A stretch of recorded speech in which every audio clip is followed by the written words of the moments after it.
Mais qu'est-ce que c'est que cet Ethereum ETF qui est approuvé? Non mais on s'en doutait pas du tout, non. L'ETF Ethereum est enfin approuvé. Et ce qui est très intéressant, c'est qu'en fait, moi je m'attendais un peu à un sell the news.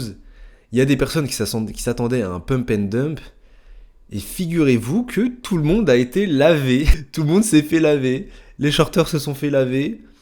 Les longues se sont fait... Enfin, surtout les longues hein, qui se sont fait laver. Les shorters, bon, un peu aussi. Comme on voit ici sur la charte, on voit des énormes bougies. Je pense qu'il y a énormément de gens qui ont longues. Ils se sont fait mais laver.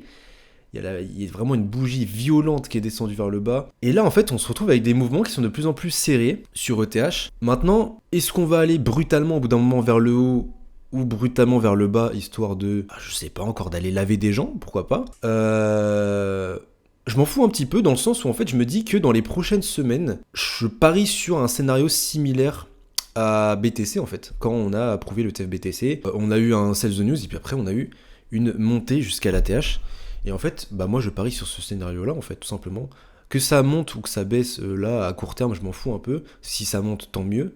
Mais je serais pas dérangé si ça baisse dans le sens où je sais que après, potentiellement, on a une hausse de BTC. Peut-être les gars, jusqu'à un nouvel ATH. Nouvel ATH si on se met en weekly, qui est à 4009. Donc les gars, un Ether à 4009, voire 5000 $. Un nouvel ATH avec le TF Ethereum, je pense que c'est vraiment faisable. Hein. Là, dans ce cas-là, les refs, les alts, je pense que ça peut sentir bon. Ça peut sentir très très bon pour nos alts. Ce que je remarque aussi, c'est une BTC dominance qui chute. Ça, on l'a vu, hein, c'est vraiment devenu la star ces derniers temps. Les liquidités vont vers ETH. Donc forcément, bah, les gars, on voit la dominance qui baisse. Et donc, bah, les alts vont pouvoir s'exprimer aussi, vont pouvoir briller. Et c'est ce qu'on veut, en fait, c'est ce qu'on veut quand on a des portefeuilles à 100% constitués d'alt. Forcément, on attend que ça. Les gens n'attendent qu'une chose, c'est l'alt season. Voilà, c'est dit, les gens n'attendent qu'une chose. Et donc, voilà, nous, ce qu'on veut, c'est un Ethereum qui brille pour qu'ensuite les alts brillent. C'est tout ce qu'on veut. En réalité, on s'en fout d'Ethereum. Nous, on veut juste que nos mêmes coins y pump et nos crypto IA et pump. C'est tout ce qu'on veut. Bon, en tout cas, c'était une demande de TF assez surprenante quand même. Hein. On a eu un espèce de délai là, ou je sais pas quoi, de 6 heures qu'ils ont demandé, machin truc. On a vu qu'il y avait la SEC qui recevait pas mal de pression de la part de législateurs, etc. Donc, encore une fois, quand je vous dis que c'est de la peur, c'est pas pour rien, c'est parce que derrière il y a des pressions, tout est prévu.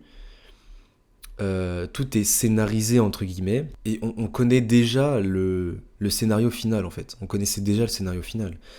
On savait que au dessus il y a BlackRock, on sait que il y a des gens extrêmement puissants derrière et donc bah, forcément que va y avoir des pressions pour que ça soit accepté, forcément. Donc voilà, ça c'est vu. Et au niveau de la map, on a quoi? On a Ondo qui pump et Lido protocole de stacking. Hein. Je suis pas étonné. Honnêtement, je suis pas étonné. Pourquoi? Parce que bah, Lido, quand Ether pump et qu'il y a des news bullish en fait sur Ether, bah forcément Lido derrière suit. C'est pas étonnant. Ondo qui nous tape à 14,5%, ça c'est propre de fou.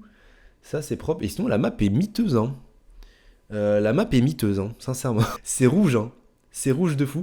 Après, je pense que ça devrait changer dans les prochains jours, prochaines semaines. Hein. Là, c'est rouge, mais je pense que pas pour longtemps. Bon, voilà, il y a des cryptos, c'est pas terrible. Hein. C'est pas terrible, mais intéressant. À voir ce qui va se passer pour la suite. À voir ce qui se passe pour la suite. Et puis, écoutez, je pense que les gars, on va se régaler. C'est peut-être le début, comme on dit sur Twitter, du easy mode, où en fait, tout le monde fait de l'argent.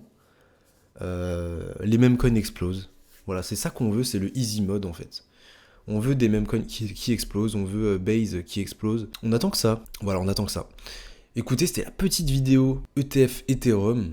Si ça vous a plu, n'hésitez pas à liker, commenter, partager. On se retrouve pour une nouvelle vidéo aussi tout à l'heure. Restez connectés. Ciao tout le monde.